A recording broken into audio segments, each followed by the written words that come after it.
Hello, everyone. My name is William Mucker. I'm a client executive with Camaplan, and I would like to thank you all for joining us for today's webinar, Precious Metals Ownership in a Time of Geopolitical and Economic Tug-of-War with John Byrne of Neptune Global.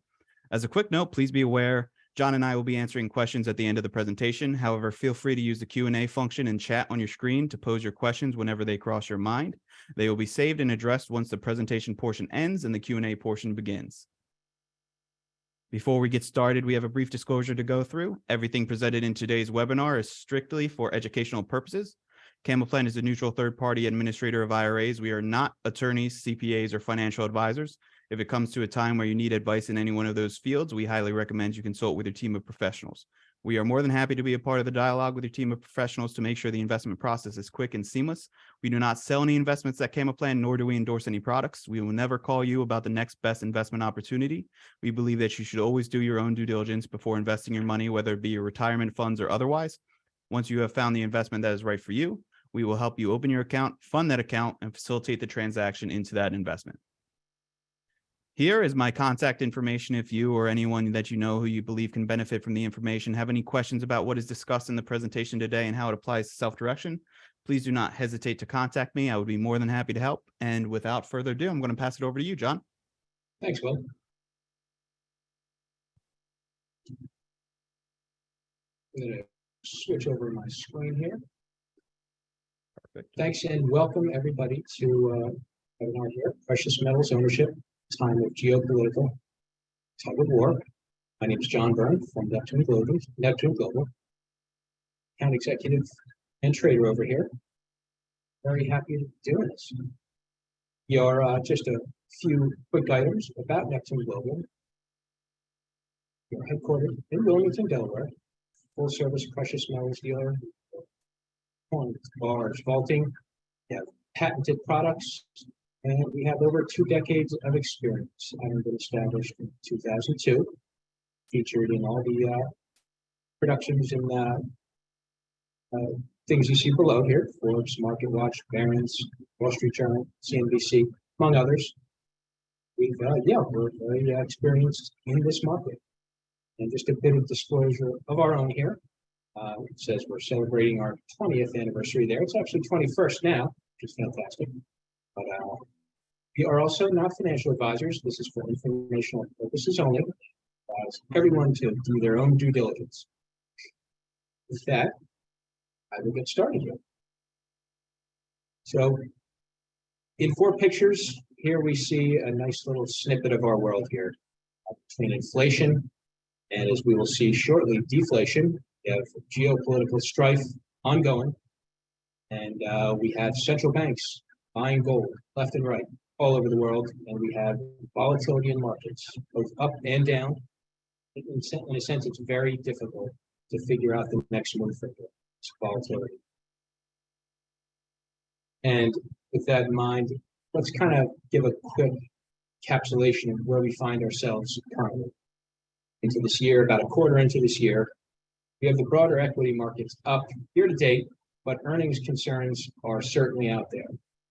Their surprises are coming in up, down. We're struggling with higher interest rates. They're hitting consumers right in the pocket from terms of lending, in terms of getting new mortgages. It's rough on consumers. It's rough on corporations that rely on borrowed money.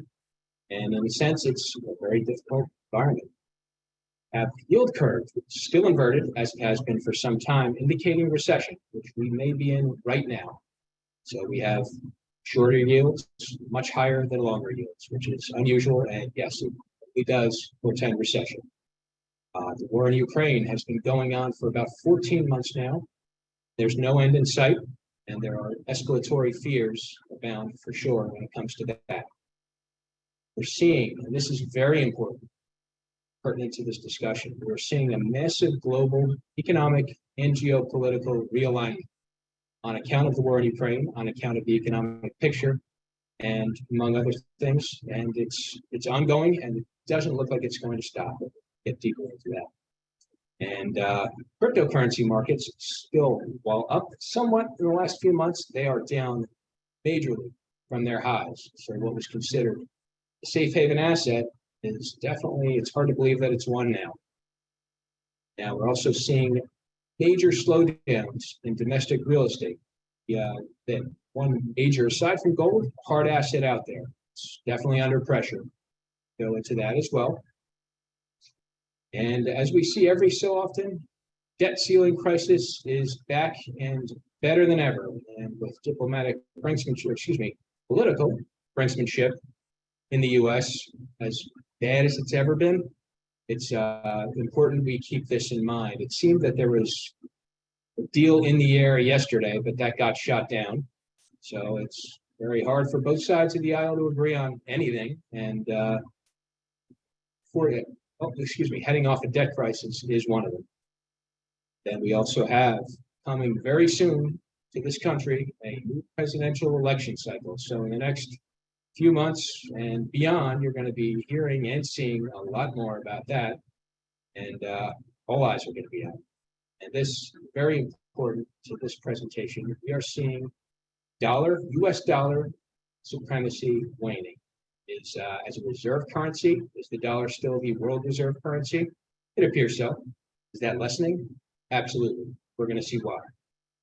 And along those lines, we're seeing increased efforts on the part of the BRICS nations, among others, to move away from the U.S. dollar for reasons that we're going to go into. And energy markets are definitely a wild ride, as they have been for a year and change, and that shows no sign of stopping. And one thing we talk to clients a lot about and hear from clients a lot about, efforts to bring in central bank digital currencies.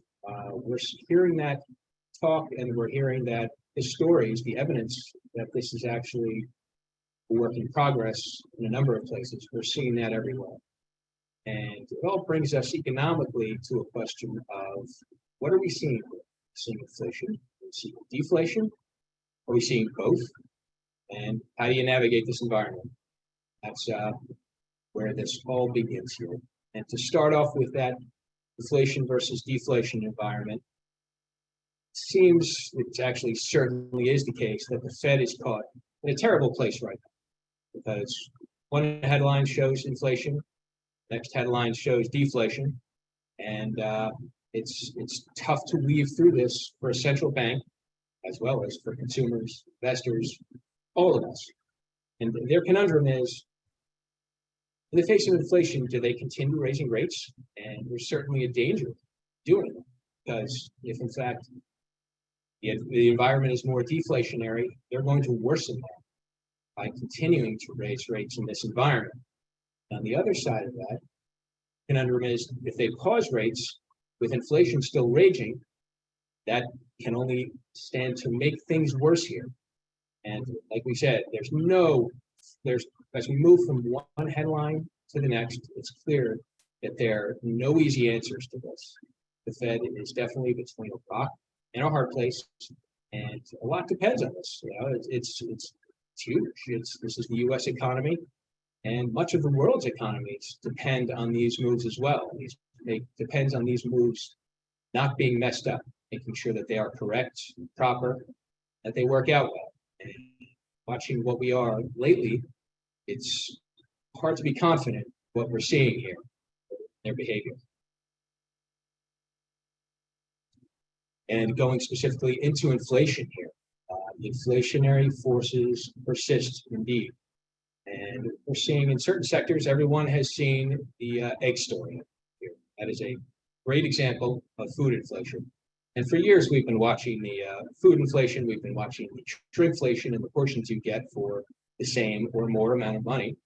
And eggs are a great example here. It's been all over the news about how expensive eggs have got past 6 months. And it seems to typify consumer inflation. Energy, always a moving target. Certainly gas, oil, natural gas, refined gasoline, those prices are down from what their highs are, but is that here to stay? It's hard to say that, in fact, that is the case, because it's one of those from one headline to another kind of stories again. And if we look at the bottom of this page, we'll see a 12-month percentage change in the US CPI, various categories. And it's worth asking ourselves, looking at that chart, does that really tell the story of what we're experiencing as consumers, as investors? let's take the eggs example. Okay, let's look at food there. It looks like it's food inflation up about 7%. The egg story is one that definitely tells a much more dramatic story than something in the 7% area. And you can very easily walk down your supermarket aisles and find other items that you kind of shake your head at because a year and a half ago, they were significantly more than 7% or so cheaper. So now also, this is a very, very important point to bring up. So see some headlines lately that inflation is receding, but look at these numbers at the bottom of the page and consider that the Fed has declared the target to be 2%. In other words, the idea is to fight inflation, i.e. raise rates, until inflation comes back to 2%. As you can see in that chart down below, with their numbers, that is still significantly down the road, far away. So in that sense, it seems like we need to prepare ourselves for higher rates yet, if in fact that is their goal and they intend to pursue that to its end. Now, on the other side of it, we're seeing the influences of deflation. We have a major labor market softening underway in numerous sectors. A couple of years ago, we all saw the effects of the Great Resignation. Labor market is extraordinarily tight. It's hard to find people at various levels and areas of the job market. That seems to be a thing of the past now. In fact, one place to look at massive deflation is in the technology sector. We've seen very big layoffs this year and very recently. Microsoft, Google, Meta / Facebook. Amazon yesterday or today announced very big layoffs. So this is not a sign of an overheating, very healthy economy. It's, in fact, very much in the opposite direction. Again, to softening in real estate, the commercial market is especially under the microscope. Many of us have seen the story of Blackstone's colossal BREIT fund, which is about a $70 billion fund.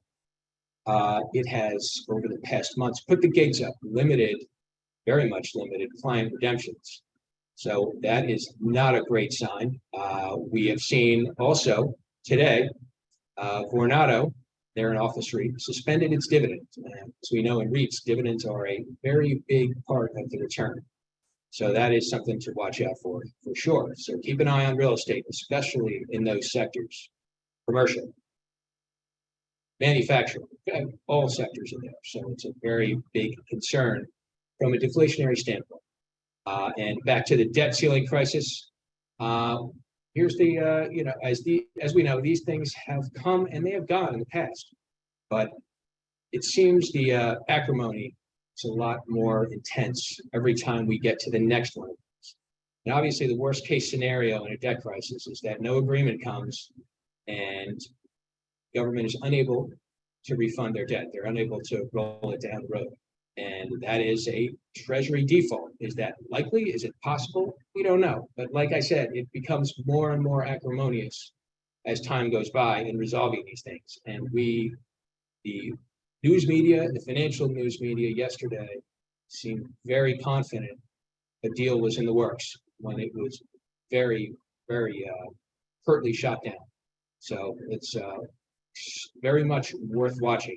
It's a part of the deflationary landscape here of what we're facing.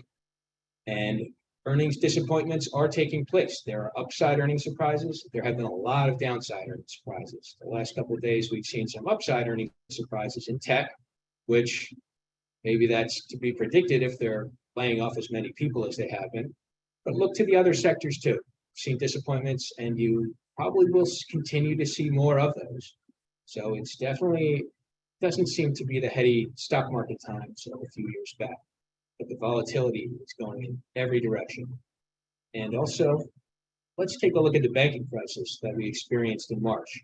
It seemed as if it was a flash in the pan. We had the S banks, Silvergate, Silicon Valley, Signature, no longer. Then it seems to have stopped. And however, the last few days, one of the names mentioned during that time as been in the news again, and not so much in a good way. First Republic Bank, California-based bank. They seem to be in the crosshairs lately. Stock has been extraordinarily downside volatile, and it becomes a matter of how they're going to keep going. So keep an eye on that banking crisis. Is it behind us? Don't know. There are signs like this that seem to indicate otherwise. And to our other very big point here is the erosion of the US dollar as the world reserve currency. As was said in the introduction, is it still for the most part?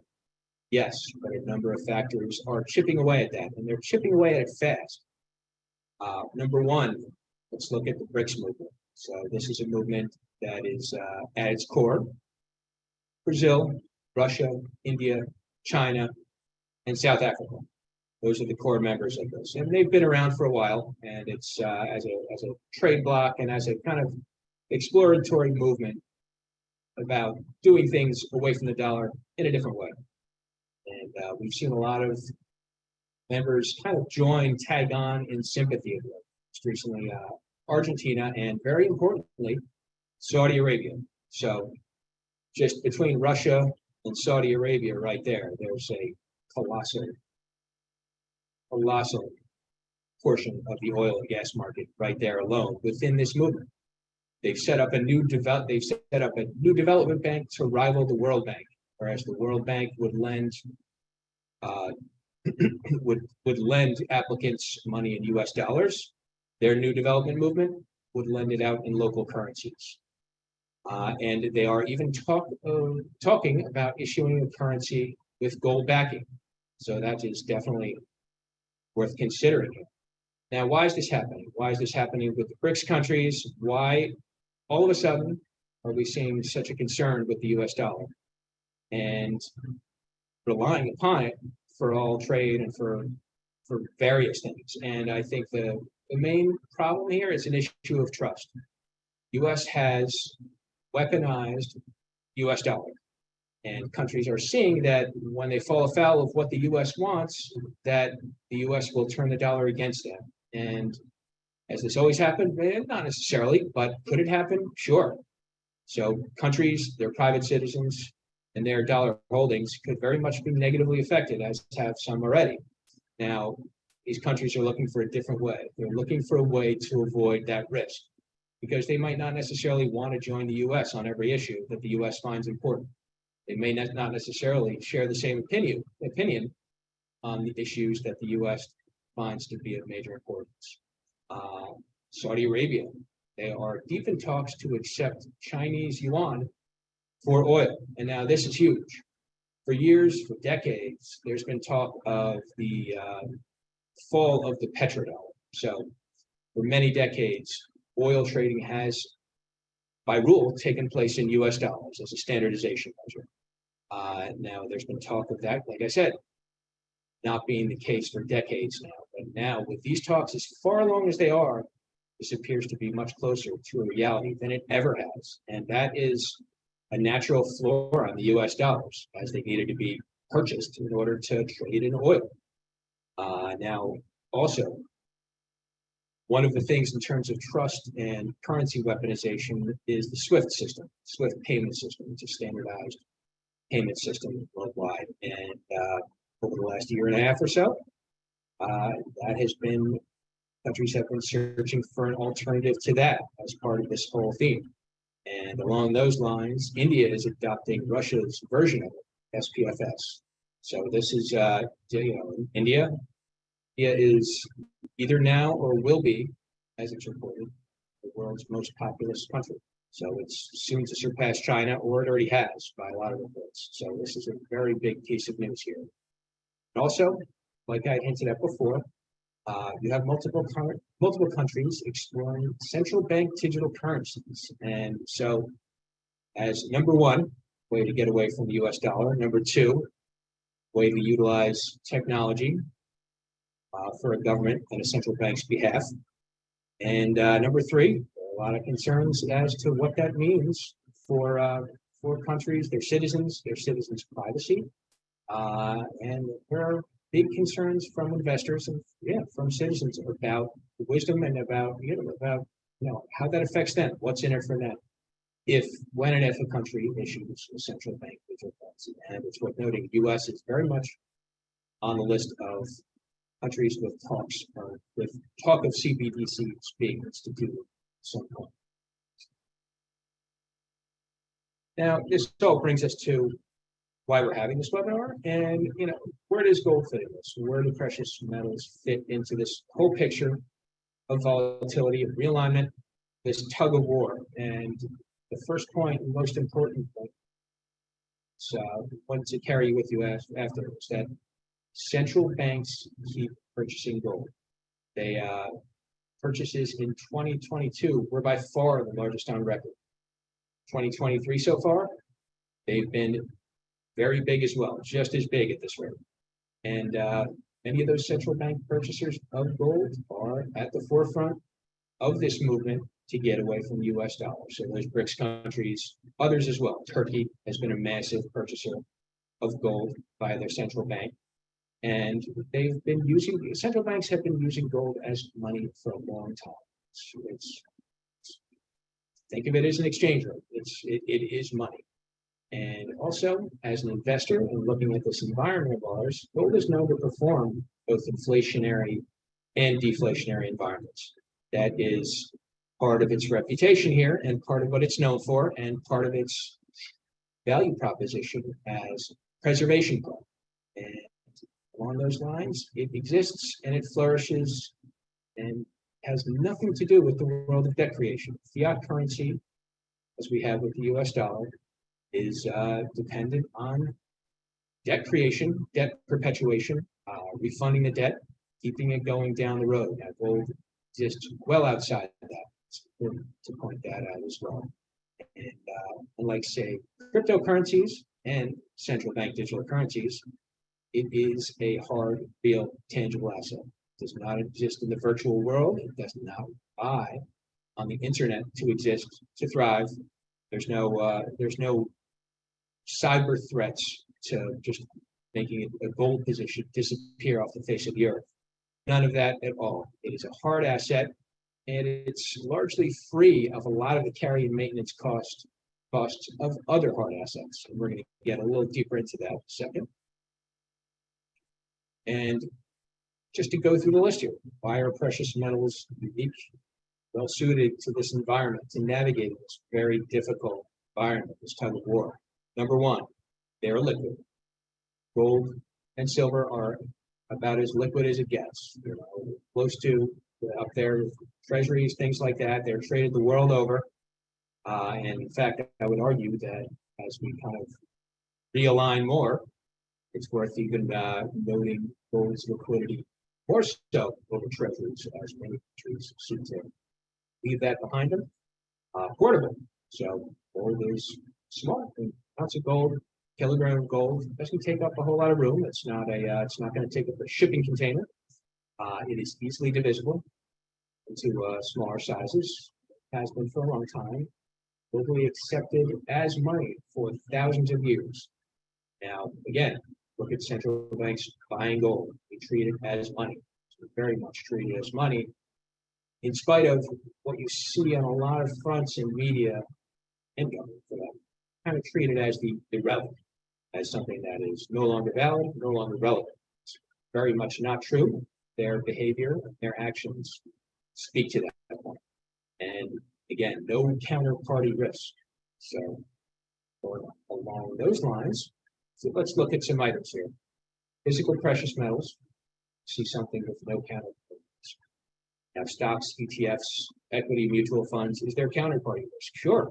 Investing in going concerns, going companies. In the case of ETFs and fund managers, you don't even directly own the stocks within those investment companies. So there's a separate manager there as well. Now, bonds, notes, fixed income, is there counterparty risk? Absolutely. You're a bond owner, you're a creditor, right? So you have loaned money. So you are taking the risk that you're going to get paid back when the time comes to get paid back, and that your interest is going to be serviced in a timely manner. Now, real estate and REITs, is there counterparty risk there. Absolutely, for sure. Let's take you want a rental property. Your counterparty risk is that tenant that you expect your rent from on a timely basis. You expect them to not trash the place, and you expect to be able to evict them if they behave badly in that regard. Beats are along those lines as well. Now, a lot of questions we get on the mining front involve, all right, well, I own miners, or I could buy miners, right? Because that's just like buying gold. Again, let's go to number one here. Miners are a company. They are a going concern. They have their own cost concerns, fuel, how good their projects are, how leveraged up they are as a company. So it's not the same as buying the metal. It's very different. You are first and foremost investing in companies that are searching for the metals, and you are taking the risk of all their costs and all their concerns as a company. Gold and silver ETFs, derivative products, are those physical precious metals? No, they're not. They're shares in a trust. And certain ones like GLD, it's what are your delivery options? They're buried in the language of it in a way so that it is virtually impossible to get any normal retailing, somewhat portable amount of metals delivered to you. And it's also a matter of trust there as well. Do they really own the metals they say are backing? So do they own it physically, or because they'll always put this in the prospectus that they have the right to engage in the derivatives markets in order to do what they need to do for their position. So do you own physical or do you own the derivatives? So that's a concern with ETFs, and that's what makes them very, very counterparty risk heavy. And also, what makes them different? What makes them a completely separate product as opposed to physical precious metals, which don't have that counterparty risk. They don't involve ownership in a corporation or a trust or an investment company, anything of the sort. And it's direct, and unlike, say, real estate, just owning it, just having a position in metals, it is untaxed. So there's that point to keep an eye on and keep in mind as well. And this is a point we always like to bring up here. This is the Dow Jones performance in blue, and this is gold's performance in blue over 20 years. And it's something you don't see really ever mainstream financial media. So it's definitely an interesting juxtaposition of the performance of these two, and how you never really hear how well gold has done over that long timeline. So definitely keep this in mind. It's an interesting chart, and it's definitely eye-opening. Yeah, we definitely like to bring it out because it clears up a big misconception when it comes to gold. It just sort of sits there and doesn't go anywhere. Clearly does. In terms of its year-to-date performance, we have a chart on gold right there. We're hovering right around 2,000 right now.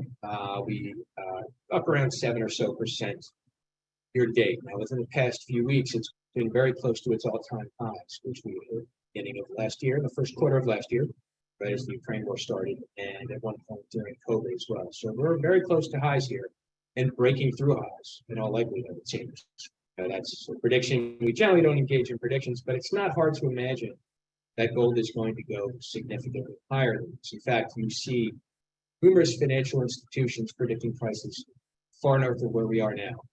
By these mainstream financial institutions, I'm talking about banks, investment banks, things outside of the world where people only talk about gold.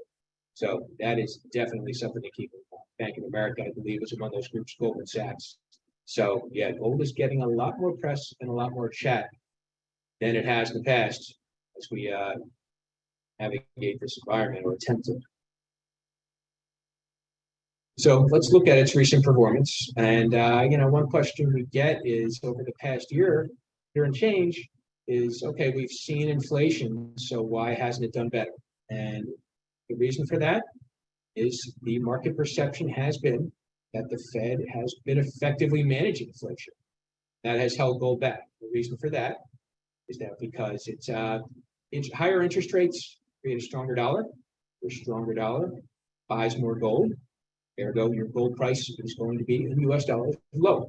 So the market perception has been till recently, till we've broken out on gold, it seems that the Fed has been doing a good job managing inflation.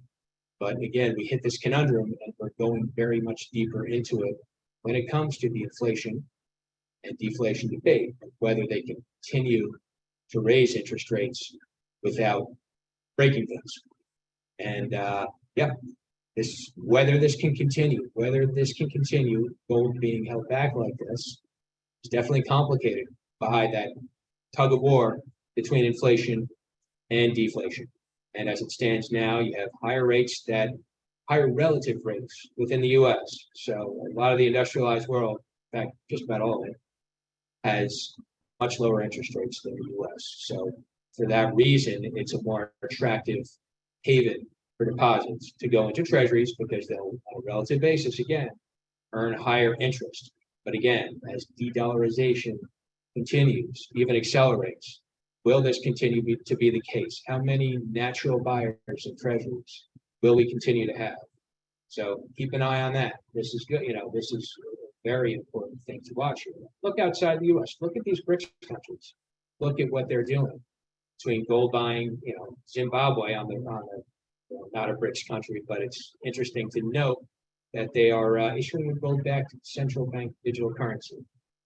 It's not hard to imagine others will do that. And again, there's talk of BRICS nations issuing among themselves a gold-backed currency.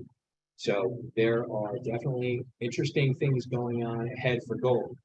So take a look. Here, right at the bottom of this page, we can see central bank gold purchases and where they were, where they actually have accelerated to very much recently. So look at the right margin of that chart here, and it's that graph, and it tells a very interesting story. And we're also going to take a look at the other metals because as a metals dealer, we deal with gold, silver, platinum, and palladium. And we have a patented product that I will go into shortly that actually includes physical ownership of all four of those. Silver. So silver has been throughout history considered money as well. So take the term pound sterling that we've all heard and probably not thought much of, but that comes from sterling. That was a pound of sterling silver. So that's what backed up the British currency. Silver has major industrial usage, especially within the green power movement. Solar power is very dependent on silver, the jewelry industry as well. Electronics utilize silver.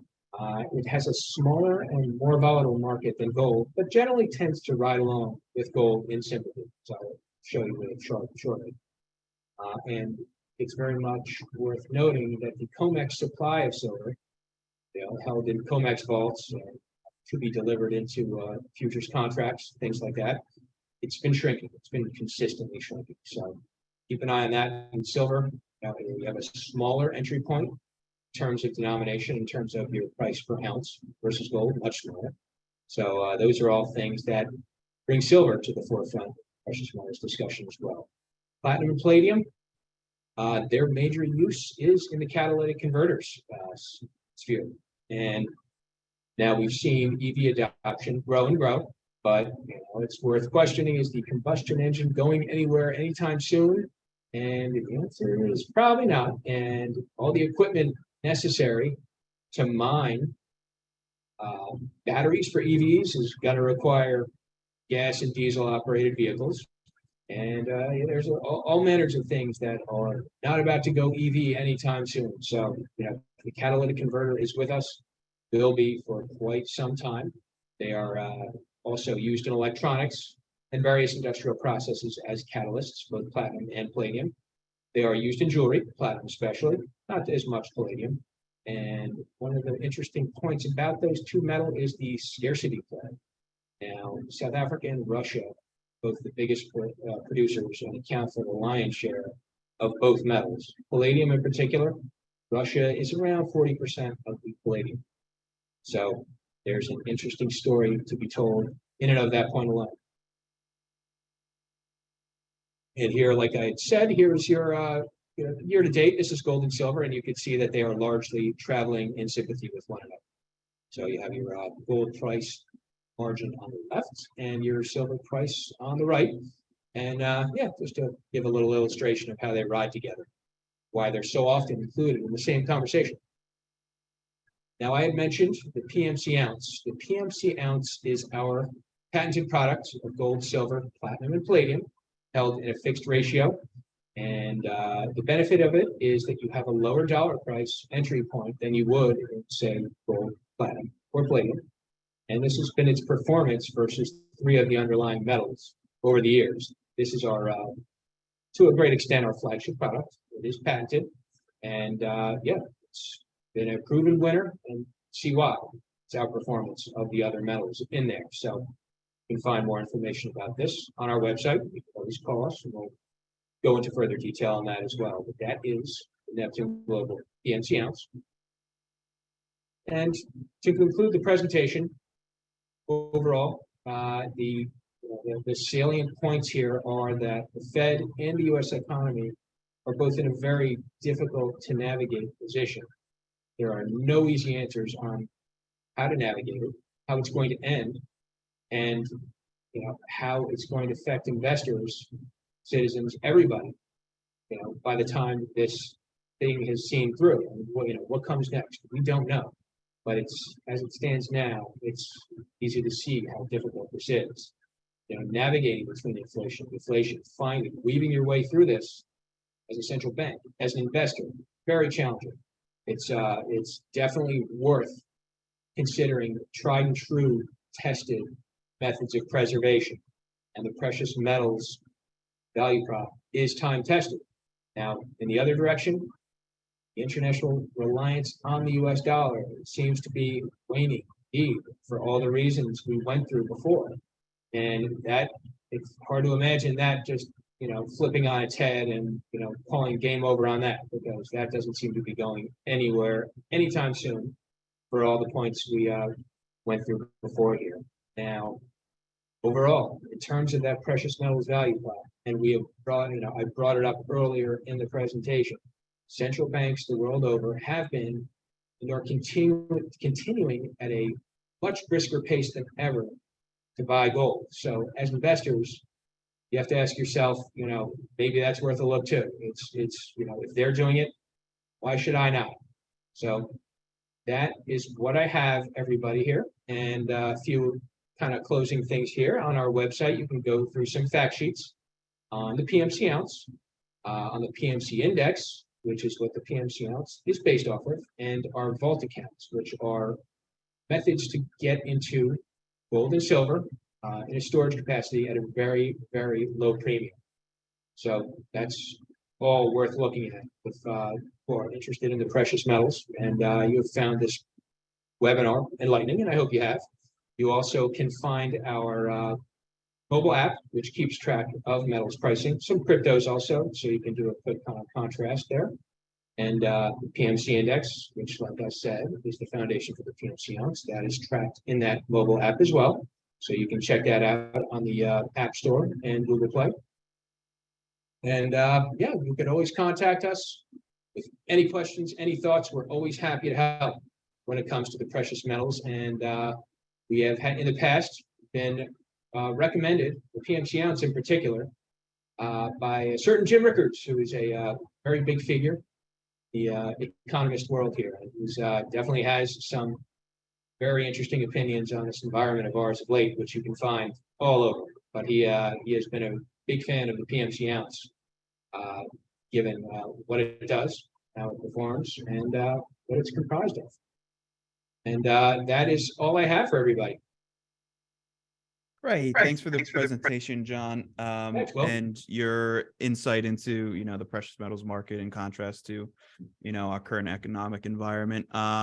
And we do have some questions coming in. I just want to remind everybody and encourage everybody to ask any questions when we have John on the line with us, whether it be, precious metals related, IRA related, please let us know.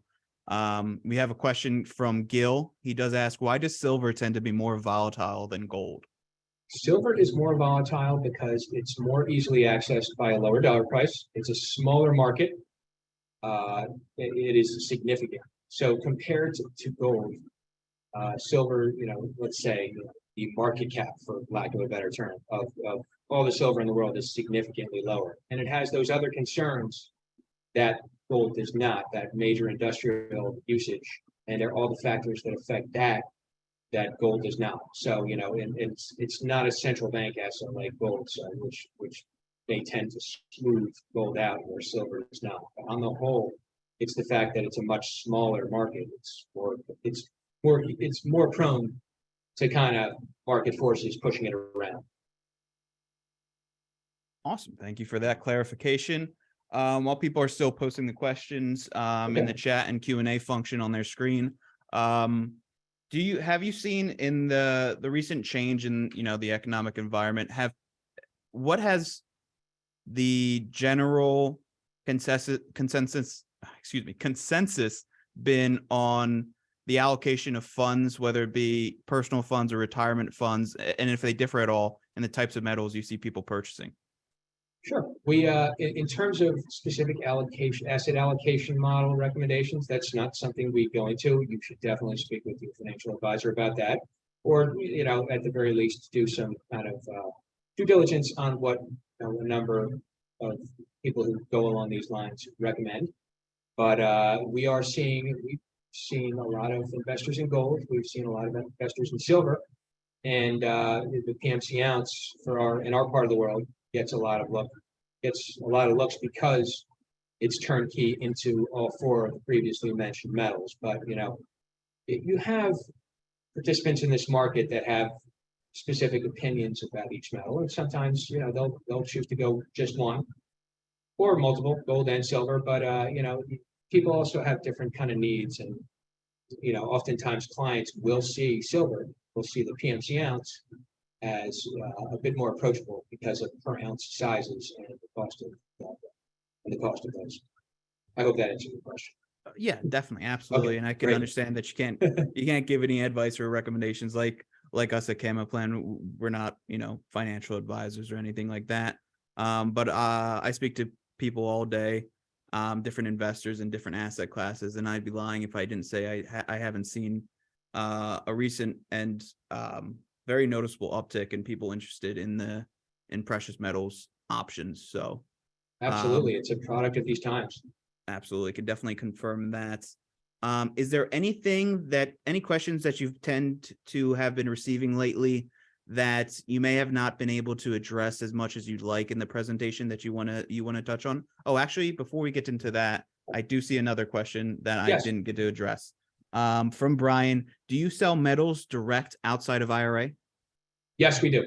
You can reach us via our website, and we deal with IRA clients via Camaplan and cash accounts as well. Great, thank you. Thanks for the question, Brian. So back to my initial question, is there anything that you've been being asked lately that you haven't been able to address as much as you may have liked in the presentation that you want to touch on? I think I largely covered it between a lot of concern about this environment, a lot of concern about central bank digital currencies definitely have people on the prospect of those and the kind of violation to privacy that could be inherent with them. Along the same lines of the cashless society discussion, but taken to the next step. We've seen a lot of questions about those.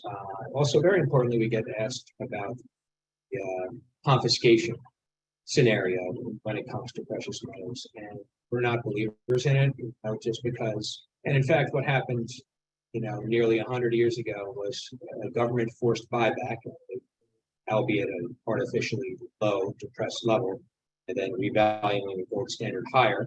But it was a forced buyback, number one, and because it happened then, I don't see it happening now for a number of reasons. Number one, for the U.S. to go on a gold standard, to give up the political and financial alchemy that is debt creation. So why would they want to do that, right? Why would they want to, number one, put themselves on an austerity program? Can't create debt. I don't see that happening. And again, just because it happened a long time ago doesn't mean it's going to happen again. And I think to take that thought one step further, if there's not a whole lot of talk of real scrutiny on the part of government of the precious metals, but where there is a lot of talk of scrutiny in terms of asset classes is crypto.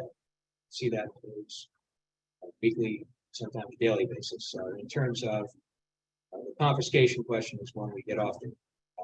Just don't see it as a very likely scenario. Great. Thank you. Thank you for Yeah. that. It looks like your presentation was so good that you answered all of the questions before they could even Fantastic. All right. even be asked. So this presentation is being recorded and we're going to post it and send it out. If you have any statements that you want to close out on, and for people that are currently in the presentation or maybe watching this recording in the future, and how people can contact you if they do have questions watching this after the fact, what would you like to leave off on? Sure. Check out the presentation, call us anytime, or just find us on our website, www.neptuneglobal.com. We have specialists here, myself included. We're always happy to help, and let us know how we can be of service to you in this very important part of the market.